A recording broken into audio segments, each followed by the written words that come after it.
Bound by contract, claimed by fate. A werewolf romance story. Opening. Hello, my beautiful dreamers. This is Luna, and welcome back to Luna's Romance Audiobooks, where business arrangements become love affairs, and contracts can't contain the heart. Tonight, I have a story that will make you swoon, a tale of desperation and desire, of a contract that was supposed to be simple, and a billionaire alpha who's about to discover that some bonds can't be bought. Imagine needing money so desperately you'd agree to anything. Imagine signing a contract to be a powerful man's lover for 1 year.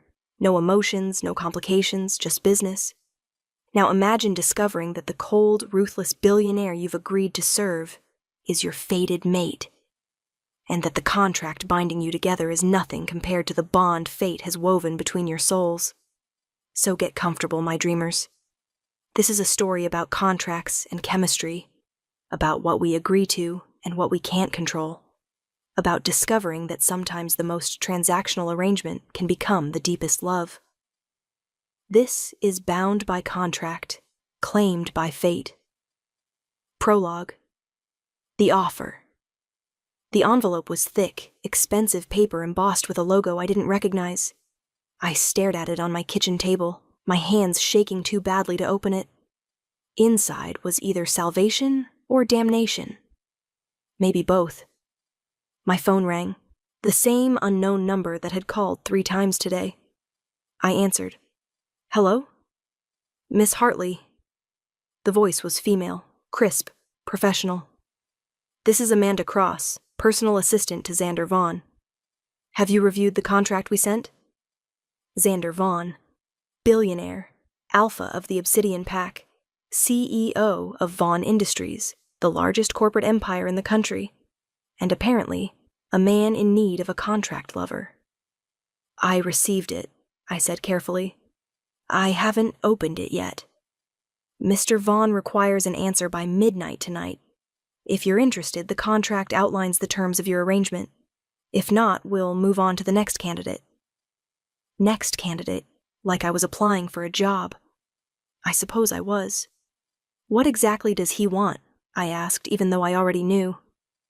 The job posting had been clear enough, if you could call something so unusual a job. Seeking female companion for 1-year contract. Discretion essential. Compensation, $500,000 plus expenses. Requirements, unmated, attractive, willing to fulfill all duties as outlined in contract. $500,000. Enough to pay for my mother's medical bills, enough to save our house from foreclosure, enough to give my younger sister a chance at college, enough to sell my dignity for 12 months. The contract explains everything, Amanda said smoothly, but essentially you'd serve as Mr. Vaughn's companion at social events, travel with him when required, and be available to him as needed. You'd live in his penthouse, follow his schedule, meet his requirements. Be his mistress, you mean. Mr. Vaughn prefers the term contract lover. It's cleaner, less emotionally complicated. And if I sign, what happens after the year is up? You walk away with your payment, a generous severance package, and an ironclad non-disclosure agreement. Her tone suggested she'd had this conversation before. Mr. Vaughn is very clear that this is a business arrangement. No emotions, no complications. You provide a service, he provides compensation. Simple. Nothing about this was simple. But my mother's cancer treatment wasn't going to pay for itself, and my sister deserved better than dropping out of school to work minimum wage jobs. I'll review the contract, I said. Excellent. If you decide to proceed, a car will pick you up at 8 a.m. tomorrow for your interview with Mr. Vaughn. Dress professionally. He values punctuality. She hung up before I could respond. I opened the envelope with trembling fingers. The contract was extensive, pages and pages of legal language outlining exactly what I'd be agreeing to. Party A, Xander Vaughn, agrees to compensate Party B, Thea Hartley, in the amount of $500,000 for a period of 1 year, during which Party B will serve as Party A's exclusive companion. Duties include, but are not limited to, accompanying Party A to all social and business functions as required, residing in Party A's primary residence, maintaining appropriate appearance and conduct as befitting Party A's companion. providing companionship of an intimate nature as requested.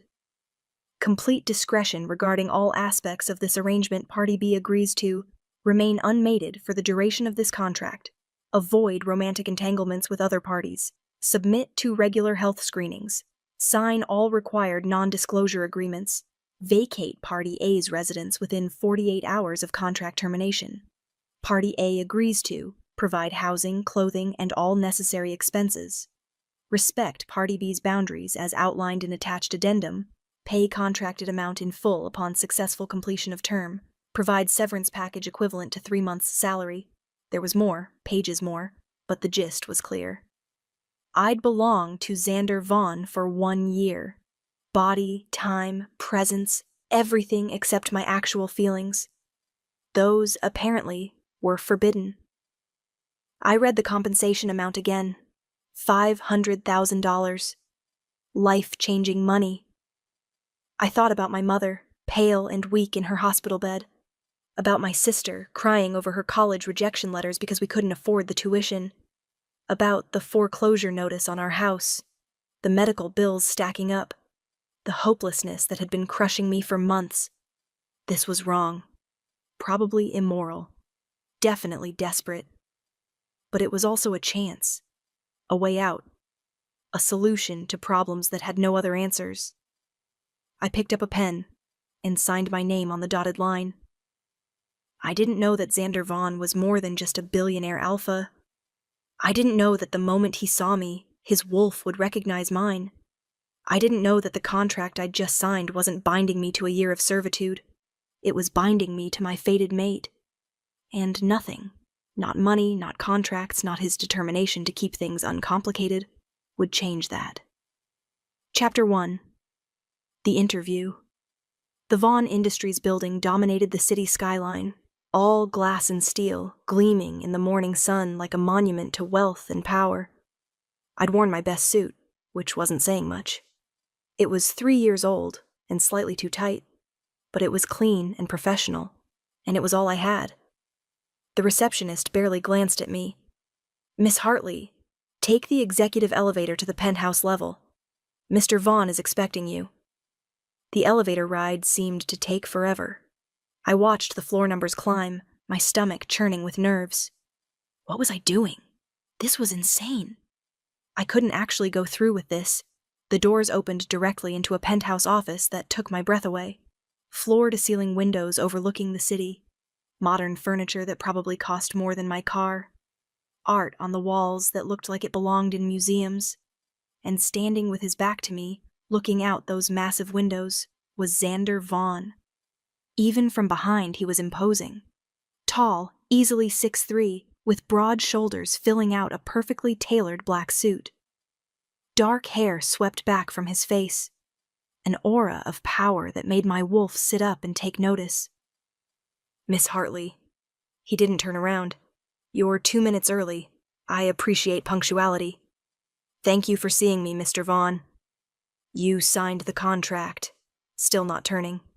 "That indicates interest, but interest isn't commitment. This interview will determine if you're suitable for the position." "I understand." "Do you?" Finally he turned, and the world stopped. Xander Vaughn was beautiful in the way dangerous things are beautiful. Sharp cheekbones, a strong jaw, eyes the color of steel, cold, assessing, missing nothing. But it wasn't his looks that stole my breath. It was the bond that slammed into place the moment our eyes met. Golden light exploded behind my vision. A tether snapped into existence, connecting us with a force that nearly brought me to my knees.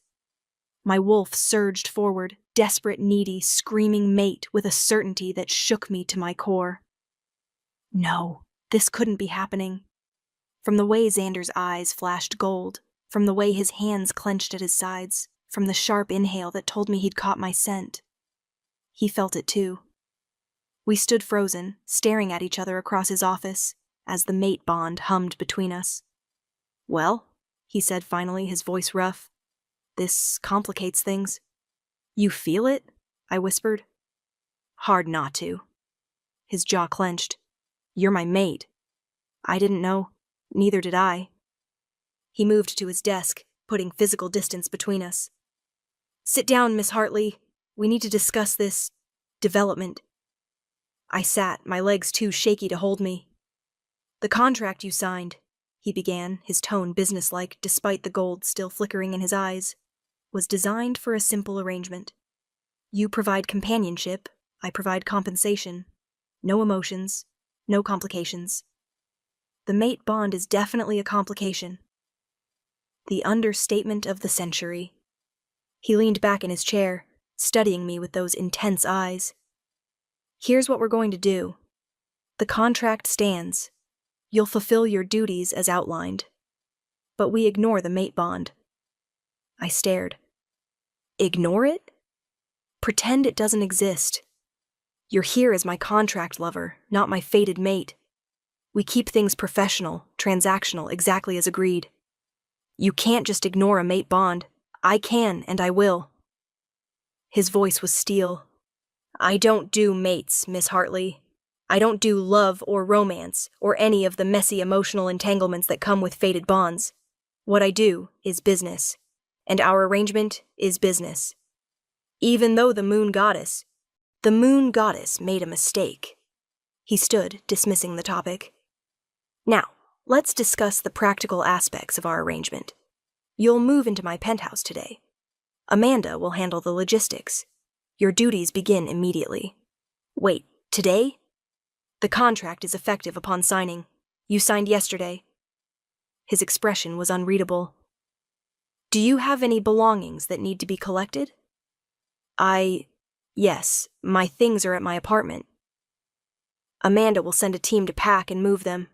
Give her the address." He pulled out his phone, typing something.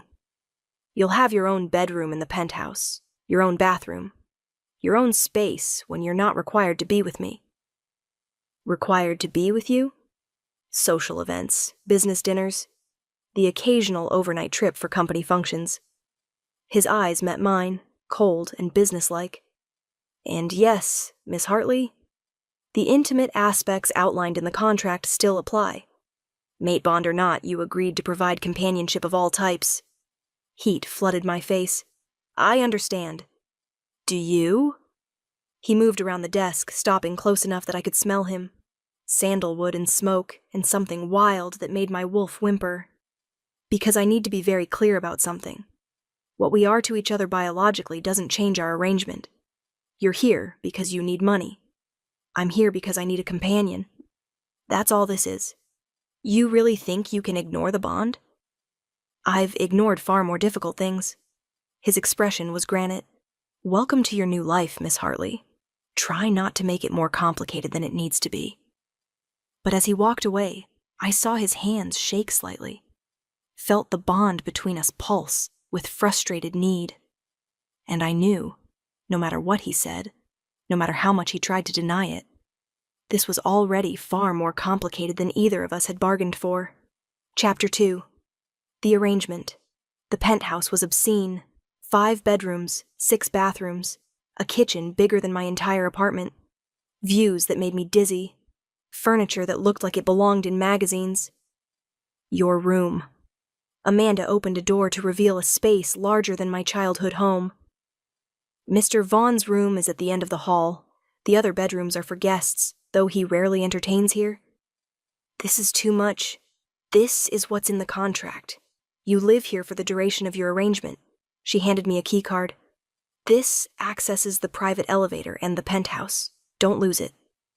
Does Mr. Vaughn live here alone?" "He has a housekeeper who comes 3 times a week, a chef for dinner parties. Otherwise, yes, it's just him." Amanda's expression was professionally neutral. "And now you." After she left, I explored my new room. A massive bed with silk sheets, a walk-in closet already stocked with designer clothes in my size, a bathroom with a tub big enough for 3 people. This was my life now, for 1 year, with my fated mate who was determined to pretend I wasn't his mate. That night, Xander came home late. I was in the living room trying to read when I heard the elevator doors open, heard his footsteps, caught his scent, that intoxicating combination that made my wolf purr. "You're still up," he said, loosening his tie. I wasn't sure. That is, I didn't know if you'd want... I trailed off, feeling stupid. If I'd want you waiting for me, like a proper mistress? His smile was sharp. Thoughtful, but unnecessary. Your duties don't include pretending to care about my schedule. I was just reading in the common area where you knew I'd see you. He poured himself a drink. Establishing your presence. Smart. I wasn't trying to... Relax, Miss Hartley. I'm not criticizing. He sat across from me, studying me with those intense eyes. You're nervous. Understandable. This is an unusual arrangement even without the mate bond complication. How can you be so calm about it? About what? The bond? He sipped his drink. Because I've spent 34 years building walls around my emotions. A biological imperative isn't going to tear them down. Is that what I am to you? A biological imperative? You're a woman I've contracted to provide companionship. The mate bond is irrelevant. You keep saying that, because it's true. He set down his glass. Let me be very clear about something, Miss Hartley. I don't believe in fated mates. I've seen too many wolves use the mate bond as an excuse for irrational behavior, for giving up their autonomy, for losing themselves in another person. That's not what the bond is, isn't it? My parents were fated mates. They were so consumed with each other they neglected everything else, including their pack, their responsibilities, and eventually, their son. His expression was cold. When my mother died, my father followed within a week. Couldn't live without her. Left me orphaned at 15 because he was too weak to survive without his mate. I'm sorry. I don't want your pity. I want your understanding. He leaned forward. I will never be that weak. I will never give another person that much power over me. Mate bond or not, you're here for business. Remember that. And if the bond gets stronger, if we can't ignore it, then we'll deal with it professionally, set boundaries, maintain distance. His eyes held mine. I'm very good at compartmentalizing, Miss Hartley. You should learn to be as well. Over the next week, I learned the rules of being Xander Vaughn's contract lover. I accompanied him to 3 business dinners, dressed in designer gowns he'd had delivered to my room, smiled and made small talk with his associates while he negotiated deals worth millions. I learned to read his moods, when he wanted conversation, when he wanted silence, when he wanted me to disappear. I learned that he worked 18-hour days and slept maybe 4 hours a night. I learned that despite his cold exterior, he was generous with his staff and fair in his business dealings. And I learned that ignoring the mate bond was absolutely impossible. Every time we were in the same room, I felt it. The pull, the need, the certainty that we belonged together. Every accidental touch sent electricity through me. Every breath of his scent made my wolf desperate. And from the way his eyes sometimes flashed gold when he looked at me, from the way his hands clenched when I walked past, I knew he felt it too. 2 weeks into our arrangement, he took me to a charity gala. I wore red, a gown that clung in all the right places. My hair was styled in elegant waves. I looked like I belonged on a billionaire's arm. You clean up well, Xander said when I emerged from my room. Thank you. Don't thank me. Thank the stylist I hired. But his eyes lingered on me in a way that had nothing to do with professional appreciation. The gala was at a 5-star hotel. Hundreds of the city's elite gathered to raise money for some cause I immediately forgot. Xander kept me close, his hand possessive on my lower back as he introduced me to various business associates. This is Thea, he'd say. Nothing more. No explanation of who I was or why I was there. But everyone knew. I could see it in their knowing smiles, their speculative looks, the billionaire's latest companion, his newest acquisition. It should have bothered me more than it did. You're handling this well, Xander murmured during a rare moment alone. Handling what? Being on display. Being objectified. Most women would find it degrading. Most women aren't getting paid $500,000 for the privilege. His smile was genuine this time.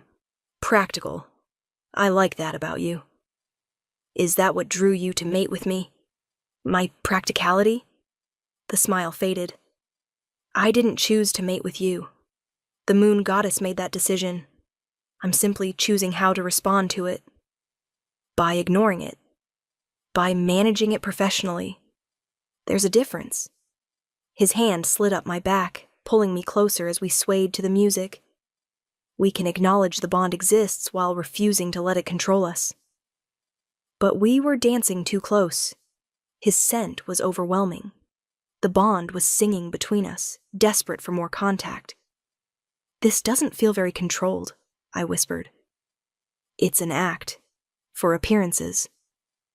But his eyes were gold again. Is it? He didn't answer. Just held me tighter as we moved across the dance floor.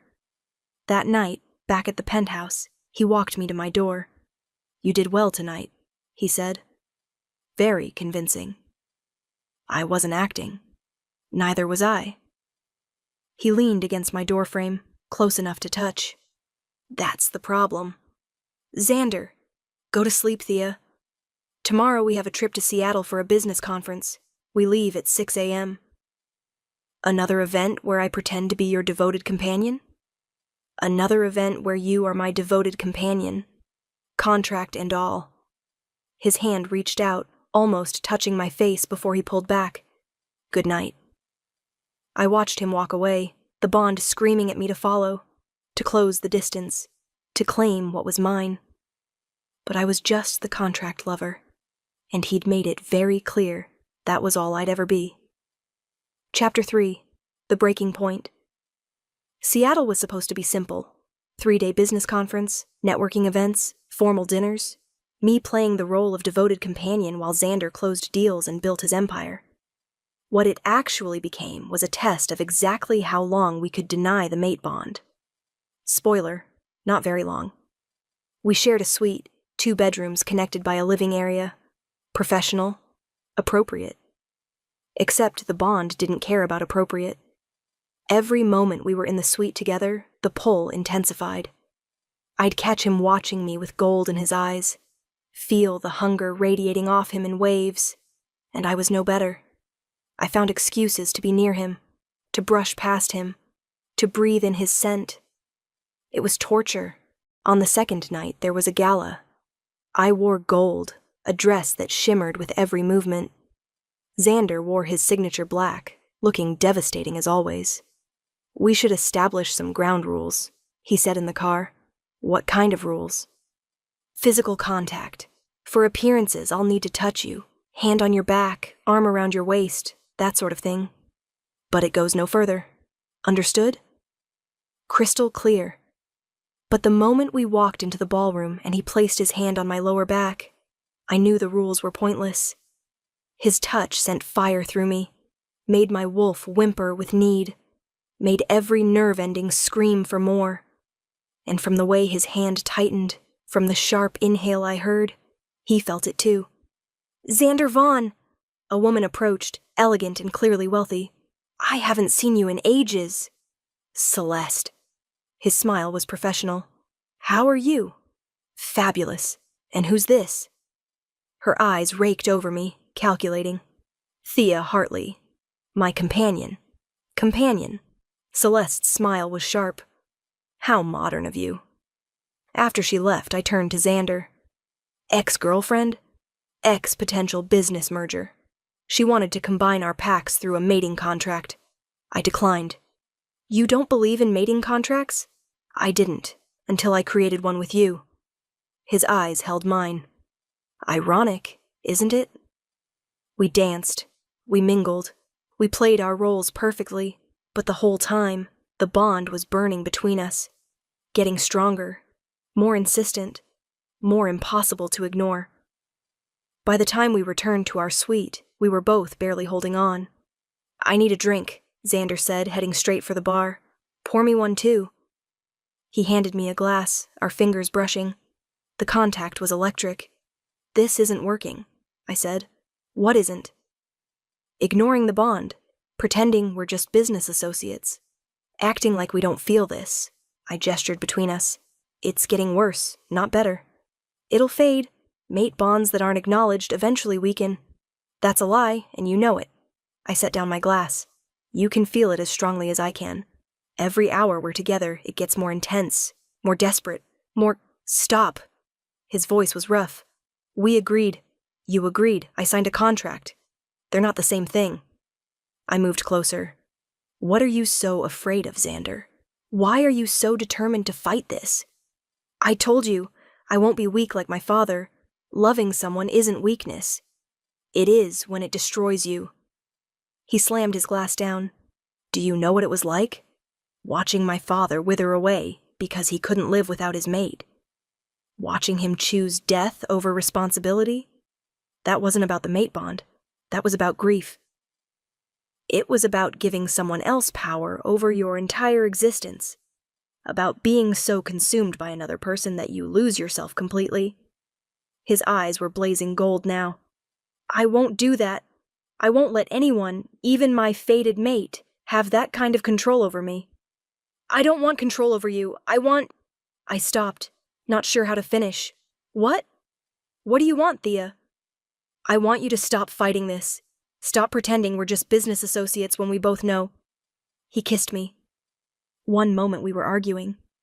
The next, his mouth was on mine, hungry and desperate, the bond exploding into golden light between us. I kissed him back with equal desperation, my hands fisting in his hair, pulling him closer. He backed me against the wall, his body pressed against mine, and I'd never felt anything so perfect in my life. This is a mistake, he growled against my lips. I don't care.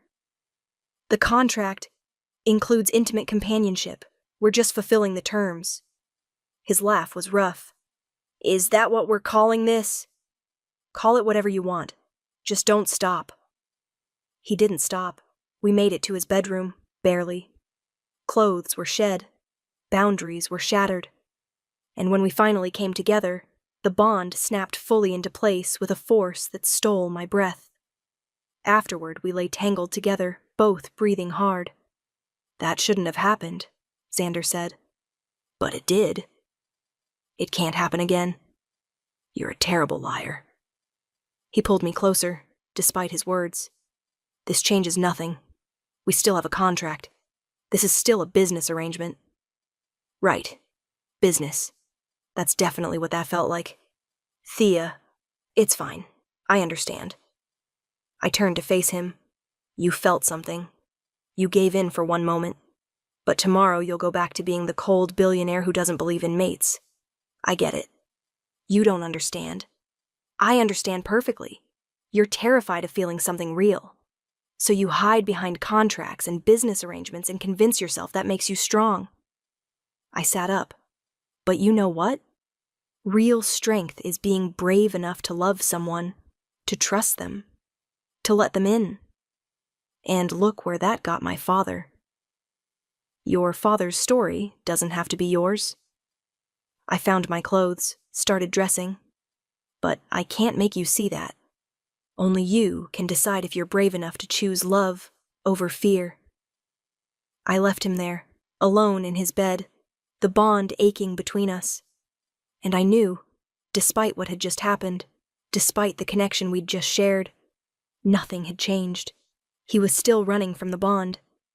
And I was still the contract lover who wanted to be so much more. Chapter 4. The competition. The next morning everything was back to professional. Xander barely looked at me at breakfast, kept physical distance during the conference sessions, acted like nothing had happened, like we hadn't shattered every boundary he'd set, like the mate bond wasn't screaming between us. I should have been angry, should have called him out on his emotional cowardice. Instead, I matched his energy, cool, professional, perfectly controlled. Two could play this game. The afternoon session featured a panel on corporate mergers. Xander was one of the speakers, brilliant and commanding as he discussed integration strategies. I sat in the audience, watching him command the room, and felt pride swell in my chest. He was magnificent. Impressive, isn't he? I turned to find a woman had taken the seat beside me. She was beautiful, elegant, poised, with the bearing of someone born to wealth and power. He is, I agreed carefully. I'm Victoria Ashford, Ashford Industries. She extended a perfectly manicured hand. And you're Xander's new companion, yes? Thea Hartley. Lovely to meet you. Her smile didn't reach her eyes. I'm sure Xander's explained our history. Should he have? We were engaged, you see, 5 years ago. A very suitable match. Both powerful alphas, compatible packs, excellent business synergies. She gestured to the stage where Xander was speaking. But he got cold feet. Called it off a month before the wedding. I'm sorry to hear that. Don't be. I'm well past it. But the way she looked at Xander suggested otherwise. Though I must admit, I'm curious about you. What's so special about a contract lover that he'd keep you around for? How long has it been? 3 weeks. 3 weeks. Remarkable. He usually tires of his companions after a few days. Her eyes were calculating. You must be quite talented at your duties. The insult was clear. I do my best, I said evenly. I'm sure. Though I should warn you, Xander doesn't do permanent. He doesn't do love. Whatever you're hoping for beyond your contract, you won't get it. I'm not hoping for anything beyond what we agreed to. Good. Because he's already promised, you know. To me. She smiled at my confusion. Oh, didn't he tell you? Our families have a standing arrangement. When he's ready to settle down, to produce an heir for his pack, I'll be the one he chooses. It's all very practical, very suitable. Then why are you telling me this? Professional courtesy, woman to woman. She stood, smoothing her dress. Enjoy your year, Miss Hartley, but don't delude yourself into thinking you mean anything beyond the paycheck. After she left, I sat there, her words echoing in my mind. He's already promised. When he's ready to settle down, I'll be the one he chooses. I knew I shouldn't care. This was a business arrangement. I was the contract lover. Nothing more. But the mate bond didn't care about contracts or logic. And the thought of Xander with Victoria made my wolf snarl with possessive rage. That evening, back at our suite, I confronted him. Victoria Ashford says you two are engaged. He looked up from his laptop. We're not engaged. But you were. And apparently there's a standing arrangement. A suggestion from our families. Not a promise. He closed his laptop. What did Victoria say to you? That I'm temporary. That when you're ready for a real mate, she'll be the one you choose. I crossed my arms. Is that true? Victoria is a suitable match from a business perspective, but I have no intention of mating with her. Even though it would be practical? Isn't that what you value? Practicality over emotion? Are you jealous, Thea? I'm asking a question. Do you plan to marry Victoria Ashford? He stood, moving toward me with that predatory grace. And if I did, our contract has an end date. After that, I'm free to choose whatever mate I want. So, I'm just keeping the bed warm until you decide to settle down with someone suitable? You knew what this was when you signed. He stopped close enough that I could smell him, that intoxicating scent that made me dizzy. Did you think one night together would change our arrangement? I thought it might change you, make you see that what we have is phenomenal sex with a biological imperative behind it, nothing more. The words hurt more than they should have. You're right, I said coldly. I forgot my place. Just the hired help. Silly of me to think I meant anything beyond a transaction. Thea. Don't. You've made your position very clear. I grabbed my keycard. I'm going for a walk. Don't wait up. I made it to the elevator before the tears came. I'd known what I was signing up for. Had understood that this was business, not romance. But somewhere along the way, between the galas and the late-night conversations, and the way he sometimes looked at me like I was precious, I'd started to hope. Hope that he'd let me in, that he'd choose the bond over his fear, that I'd be more than just a contract to him. But Victoria's words had made one thing clear. I was temporary, replaceable, just another business transaction in Xander Vaughn's carefully controlled life. And when the year was up, he'd move on to someone suitable. Someone like Victoria. Someone who wasn't his fated mate. Chapter 5. The Revelation. I didn't return to the suite that night. Instead, I wandered Seattle's streets, trying to process the mess I'd gotten myself into. I'd agreed to be a contract lover. That was all. A year of companionship in exchange for money I desperately needed. But I'd fallen in love with my employer, and he was determined to pretend I meant nothing. My phone buzzed. Xander, of course. "Where are you?" I ignored it. It buzzed again. "Thea, it's not safe for you to be out alone. Come back." "I'm fine. Need space. We need to talk." "Nothing to talk about. You were very clear about our arrangement." My phone actually rang this time. I answered. "Thea." His voice was rough. "Where are you?" "Does it matter? I'm not on the clock for companion duties until tomorrow's breakfast event. This isn't about the contract. Everything between us is about the contract. You said so yourself." I kept walking. "I'm just being practical, like you taught me." "Are you crying?" "No." I was absolutely crying. "You're lying. I can hear it in your voice." A pause. "Please come back. We can discuss this like adults." "There's nothing to discuss. You want a business arrangement." I signed up for a business arrangement. Victoria just reminded me not to expect anything more. Victoria is irrelevant. Is she? Because she seemed pretty confident that she's your future. She's wrong. His voice dropped. "Thea, please, come back." "I can't." He stopped. "Can't what?" "I can't feel you through the bond. You're too far away. It's uncomfortable." So he could admit the bond existed when it caused him discomfort.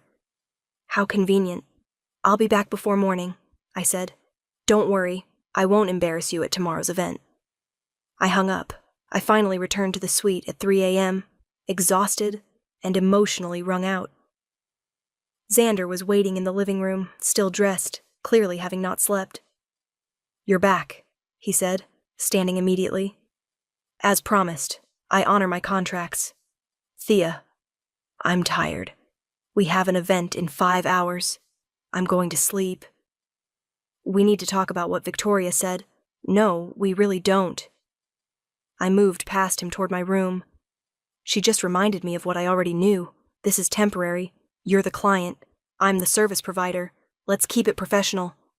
"Is that really what you want?" I turned to face him. "What I want is irrelevant. You made that clear from day one. The mate bond doesn't matter. My feelings don't matter. Only the contract matters. That's not, isn't it? You've spent 3 weeks telling me that our bond is just biology, that what we feel is just physical, that I'm here for business, nothing more." Tears threatened again. "So, that's what I'll be. Your professional companion. Nothing more, nothing less. And last night was a mistake. You said so yourself. Won't happen again." His jaw clenched. "What if I want it to happen again?" "Then you'll have to decide if you're brave enough to actually admit you feel something, to stop hiding behind contracts and fear." I opened my bedroom door. "Until then, we're just business associates. Like you wanted." I closed the door before he could respond. The next morning, I was perfectly professional, attended the breakfast event, smiled at his associates, played the devoted companion without a hint of the turmoil underneath, and Xander matched my energy, cool, controlled, giving nothing away. We flew home that afternoon in tense silence. Back at the penthouse, I went straight to my room. I'd been there an hour when there was a knock. "Come in." Xander entered, looking more uncertain than I'd ever seen him. "I talked to Victoria," he said without preamble. "Oh?" "Told her there's no standing arrangement, no future for us, that she needed to stop spreading rumors about our relationship." "Very practical of you. Thea, was there something else?" I kept my voice neutral. "If not, I have some reading to catch up on." "Why are you doing this?" "Doing what?" "This. The Ice Queen routine, the emotional distance." He moved closer. "I thought you wanted to acknowledge the bond. Be more than just business." "I did, past tense." I set down my book. "But you made it very clear that's not what you want." so I'm respecting your boundaries. Isn't that what professional companions do? This is punishment. This is self-preservation. I stood. I can't keep hoping you'll change your mind, Xander. Can't keep wanting something you're not willing to give. So I'm doing what you asked, keeping things professional, honoring the contract. Nothing more. And if I want more, then you know where to find me. But I'm done begging for scraps of affection from a man terrified of his own feelings. I moved to the door, opening it. Now, if you'll excuse me, I'd like some privacy. He didn't move for a long moment, just stared at me like he was trying to solve a puzzle. Finally, "You're right. I am terrified." The admission caught me off guard. "Of the bond?" I asked. "Of losing control, of becoming my father, so consumed by love that I lose myself completely." His voice was raw. "I've spent my whole adult life building walls, being strong, being independent.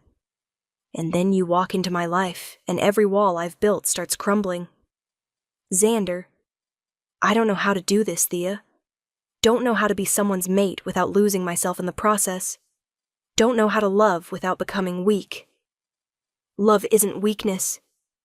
It destroyed my father. Your father chose grief over life. That's not love. That's tragedy." I moved closer.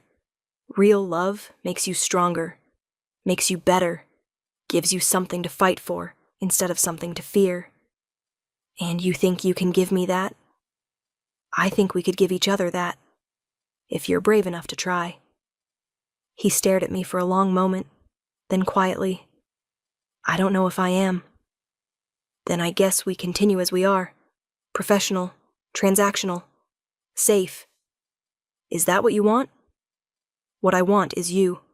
All of you. Not the cold billionaire hiding behind contracts, but the man underneath. The one who's terrified and brave and broken and perfect." I touched his face. "But I won't beg for it anymore. Either you choose this, choose us, or you don't. But I'm done waiting. And if I'm not ready, then we honor the contract. Complete the year. And when it's over, I walk away with my money and you find your suitable mate." My voice broke slightly. "And we both pretend the mate bond doesn't exist. That would kill me. Then choose differently." I stepped back. "It's your call, Xander, but I need you to actually make it. No more halfway. No more pretending we're just business when we both know we're so much more." He left without another word, and I collapsed on my bed, knowing I'd just gambled everything. Either he'd choose me, really choose me, or I'd spend the next 9 months watching my fated mate prepare to marry someone else. Chapter 6. The choice for 3 days, Xander was absent. Away on business, Amanda said. Some emergency that required his immediate attention. I knew it was a lie. He was avoiding me, avoiding the choice I'd forced him to make. I threw myself into the Omega advocacy work I'd started. Used Xander's resources, with Amanda's approval, to establish programs for unmated Omegas seeking independence. If nothing else, this year would mean something beyond my own heartbreak. On the 4th day, Xander returned. I was in the living room, reviewing grant proposals, when I heard the elevator. He looked terrible, like he hadn't slept. His usually perfect appearance was disheveled, shirt untucked, tie loose, hair a mess. "You look awful," I said. "I feel worse." He set down his briefcase. "We need to talk." "About?" "Everything. Us. The bond. The contract." He ran a hand through his hair. "The fact that I've been an absolute coward." That got my attention. "Go on." "I ran. After our conversation, I ran because I was terrified of what you were asking me to do. Terrified of choosing the bond and becoming my father. Terrified of losing myself in you. And now? Now I realize I was more terrified of the wrong thing." He moved closer. "I spent 3 days trying to convince myself I could do this, could finish out the contract, pay you, let you go, find someone suitable, live without my mate. And I can't. The thought of you leaving, of spending my life with anyone else, of denying what we are, it's worse than any fear I have about the bond. His eyes held mine. I don't want a contract with you anymore, Thea. I don't want a business arrangement. My heart stopped. What do you want? Everything. You, us, the bond, the terrifying, complicated, messy, beautiful reality of being mated to you. He closed the distance between us. I want to wake up beside you, fall asleep holding you, introduce you as my mate, not my companion. Build a life with you that's about love, not contracts. Xander, I know I don't deserve it. I know I've been cold and distant and cruel, but I'm asking anyway. Give me a chance. Let me prove I can be the mate you deserve, that I can choose love over fear. Tears blurred my vision. You're serious? Completely, terrifyingly, irrevocably serious. His hand cupped my face. I love you, Thea. I've loved you since the moment you walked into my office and turned my carefully controlled life upside down. And I'm done pretending otherwise. The contract, null and void. You'll get your full payment. You've more than earned it. But from now on, you're not my contract lover. You're my mate, my partner, my equal. What about Victoria? The suitable matches? Your fear of becoming your father? Victoria is someone from my past who wanted a business arrangement. You're my future, messy and complicated, and worth every risk. He pulled me closer. And as for my father, I finally understand. He didn't die because he was weak. He died because he loved my mother so much that life without her wasn't worth living. That's not weakness. That's the kind of love I want with you. Even if it scares you? Especially because it scares me. Because you're worth being brave for. I kissed him then, pouring everything I felt into it. The love, the hope, the desperate relief. When we parted, both breathless, he rested his forehead against mine. Mark me, he whispered. Make this real. Make me yours. Are you sure? I've never been more sure of anything. I bit down on his throat, my mark sinking deep, the bond blazing bright between us. He marked me in return, and when his teeth left my skin, I felt the bond complete. We were truly mated now. Forever. I need to tell you something, I said softly. What? I love you too. Have since probably the second week. Every time I tried to stay professional, to honor the contract, to keep my distance, I was falling more in love with you. His smile was brilliant. My brave, beautiful mate, loving me even when I was too stubborn to accept it. So what happens now? With the contract? I tear it up, pay you the full amount anyway, and we start over, not as business associates, but as mates. His eyes held mine. Unless you'd rather return home, I'd understand if this is home, your home. I touched his face. Wherever you are, that's where I belong. Then stay. Not because of money or contracts or obligations. Stay because you want to. Because you choose this life with me. I choose you. I choose us. I choose this bond and everything that comes with it. He kissed me again, deep and claiming, and I felt the last of his walls crumble. This was what I'd needed. Not a contract or money or security. Just him. Choosing me. Choosing us. Choosing love over fear. Your mother's medical bills, he said suddenly. Your sister's education. The house. All of it is taken care of. Not as payment, as what a mate does for his mate's family. Xander, you don't have to. I want to. Your family is my family now. Their struggles are our struggles. We face them together. Tears spilled over. Thank you. Thank you for being brave enough to sign that contract. Brave enough to walk into my life. Brave enough to love me when I was too afraid to love you back. We stood there, holding each other, the bond humming perfectly between us. And I realized the contract that was supposed to be simple had become the most complicated, beautiful thing in my life, because it had brought me my mate. Chapter 7, The Real Beginning. The next morning, Xander woke me with coffee and a smile. Good morning, mate. I could get used to that. Good morning. I have something for you. He pulled out an envelope.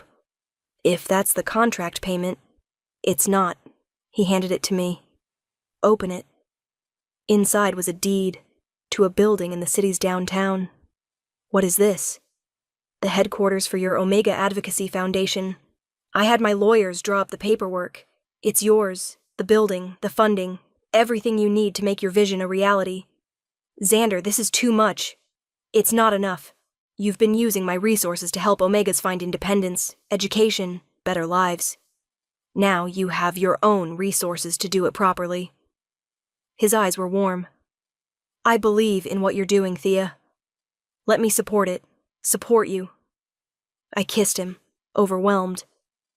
I don't know what to say. Say you'll let me be your partner in this, that we'll build something meaningful together. Yes. Absolutely yes. Over the next few weeks, we fell into a new rhythm. No more pretending. No more contracts. Just us, building a life together. He still worked insane hours, but now he came home to me. To our bed. To a mate who understood his drive and supported his ambitions. And I built my foundation. Hiring staff, establishing programs, reaching out to PACs across the country to help Omegas who felt trapped. You're changing lives, Xander said one night, watching me work. We're changing lives. This wouldn't exist without you. This exists because you had the courage to demand better. For yourself, and for others. He pulled me into his lap. I'm so proud of you. I'm proud of us. Look what we built from a contract that was supposed to be purely transactional. Best business decision I ever made. Hiring a contract lover who turned out to be your mate? Choosing love over fear. Choosing you over control. His arms tightened. Choosing to be brave. A month after we mated, we held a formal ceremony. Both our families attended. My mother, healthy and glowing after her successful treatment. My sister, thriving in college. Xander's extended PAC members, initially skeptical, but won over by how happy we were. Even Victoria attended, surprisingly gracious in defeat. You're good for him, she said during the reception. I wanted a merger. You gave him love. I can't compete with that. I never wanted to compete. I know. That's what makes it perfect. She smiled. Be happy, Thea, and keep him humble. God knows he needs it. That night in our room, no longer separated, just ours, Xander pulled me close. Do you ever regret it? He asked. Signing that contract? Getting pulled into my life? Never. Do you regret offering it? I regret how long it took me to see what I had, to choose you properly. His hand found mine, his mark on my neck glowing softly in the moonlight. But I don't regret a single moment since I made that choice. Even the terrifying parts? Especially those. Because being brave enough to love you made me braver in everything else. He kissed me softly. You didn't just become my mate, Thea. You made me better. Made me whole. You did the same for me. Gave me resources to help others. Believed in my vision. Supported my dreams. We're a good team. The best team. As we lay together, perfectly content, I thought about the journey that had led us here. From a desperate woman signing a contract she didn't fully understand, to a man so afraid of love he tried to buy it instead, to two mates who found each other despite every obstacle, to partners building something beautiful. The contract was supposed to last 1 year, but what we'd built together would last forever. Epilogue. 3 years later. Mama, look! I looked up from my desk, still at the foundation headquarters, now expanded to 3 floors, to see our daughter, Lyra, running toward me. At 2 years old, she was pure energy and mischief, with Xander's dark hair and my green eyes. What is it, sweetheart? Papa says I can help at the big meeting. Xander appeared in the doorway, our daughter perched on his shoulders. The powerful billionaire alpha, completely wrapped around his toddler's finger. I said she could sit with us. There's a difference. It's a board meeting, Xander. She's 2. She's our daughter, future leader of this foundation. She should see how it works. His smile was unrepentant. Besides, she promised to be very quiet. I pie wummist, Lyra agreed enthusiastically. I shook my head, but I was smiling. Fine, but when she inevitably causes chaos, you're handling it. The meeting went surprisingly well. Lyra sat between us, fascinated by the presentations about new programs, expanded outreach, the hundreds of Omegas we'd helped find independence. You've built something incredible, one board member said. In 3 years, you've changed the landscape for Omegas across the country. We've built it together, I corrected, gesturing to Xander. None of this would exist without his support. And none of it would exist without your vision, Xander added. I just provided resources. You provided hope. After the meeting, we walked through the city as a family, Xander carrying Lyra, me holding his free hand, looking like any normal family. Except we weren't normal. We were the billionaire Alpha and his mate who'd started as a contract arrangement and become a love story. Do you ever think about it? I asked. The contract that brought us together? All the time. He shifted Lyra to his other shoulder.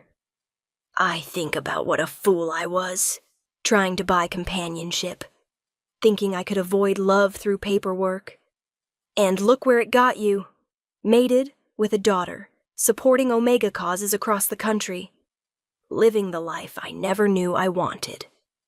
All because a desperate woman signed a contract and a stubborn alpha fell in love, despite his best efforts not to. No regrets? Only that I wasted 3 weeks being an idiot. But everything after wouldn't change a moment.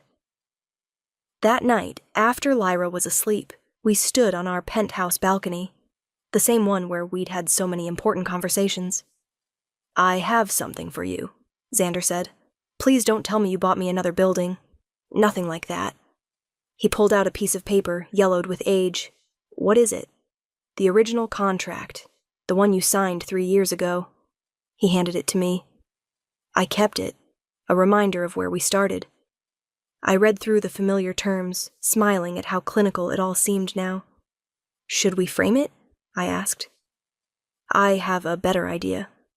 He pulled out a lighter. Xander, we don't need it anymore. Don't need the contract or the terms or the reminder that we started as a transaction. His eyes held mine. I'd rather remember that we became partners, mates, family. Together we held the contract over the flame, watching it burn. Goodbye to the contract lover, I said softly. Hello to my mate, my love, my everything. He pulled me close. Thank you, Thea, for signing that contract, for being brave enough to demand more, for loving me when I was too afraid to love you back. Thank you for choosing me, for being brave enough to let me in. As the last of the contract burned away, I felt the symbolism deeply. We'd started with paper and terms and business arrangements, but we'd built something so much more beautiful. A love that couldn't be contained in contracts. A partnership that went beyond business. A family that was about choice, not obligation. The billionaire Alpha's contract lover had become his Luna Queen, his mate, the mother of his child, his partner in everything. And it was better than any contract could have promised. I love you, I whispered. I love you, too, he replied. Beyond contracts, beyond reason, beyond everything.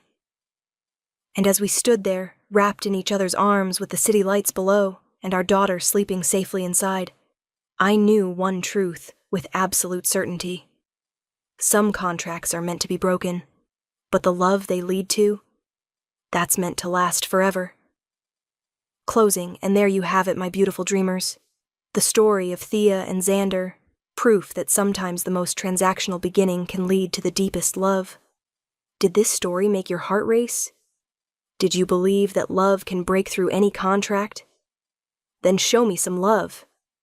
Hit that like button, drop a comment telling me your favorite moment, and subscribe to Luna's romance audiobooks so you never miss another tale of impossible love. I want to know, would you have signed that contract? Would you have been brave enough to demand more? Would you have fought for a love that wasn't in the terms? Tell me in the comments. And speaking of fighting for love, our next story is going to absolutely wreck you. It's called Rejected by the Alpha, Claimed by His Brother, and it follows a she-wolf publicly rejected by her fated mate at their claiming ceremony, only to discover that his twin brother has been in love with her for years. She's heartbroken. He's been waiting. And when she finally sees him, really sees him, she'll discover that sometimes the right mate was there all along. Until next time, my dreamers, may your contracts lead to love, your transactions become treasures, and your business arrangements turn into beautiful romances. This is Luna, signing off. Sweet dreams, beautiful souls.